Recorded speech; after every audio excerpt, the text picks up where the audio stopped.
იცით რომ ოთარ ფარცხალაძემ დასანქცირებიდან მეორე დღეს თავისი კუთვნილი 35 ცეცხლსასროლი იარაღი, 35 ცალი თავის ვაჟს გადაუფორმა და ამ 35-დან 5 დაკარგული იყო.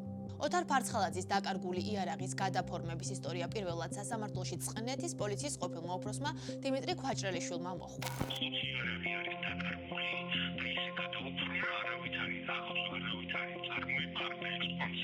მისი მტკიცებით უფროსმა უთხრა, რომ იარაღები გამოძიების დაწყების გარეშე უნდა გადაეფორმებინა.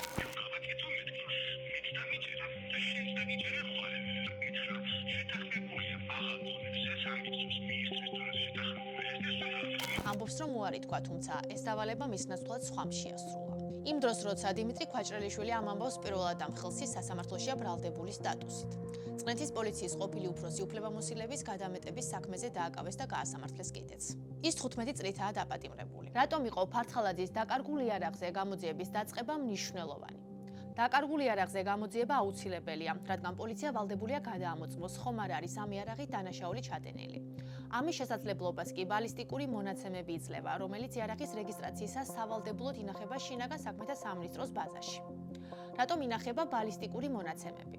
მომავალში თუ რომელიმე დანაშაულის ადგილზე აღმოჩნდება ტყვია ან მასრა, შესაძლებელია შედარება ბაზაში მოხვედრილ მონაცემებთან და დადგენა, რომელ იარაღს შესაბამება გასროლილი ტყვია.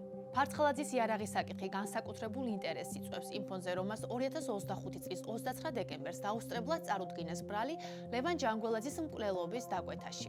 ლევან ჯანგველაძის განზრახ მკვლელობას ოთარ რომანოვ ფარცხალაძე ხელმძღვანელობდა. პროკურატურაში ამ დრომდე არ პასუხობენ რადიო თავისუფლების კითხვას.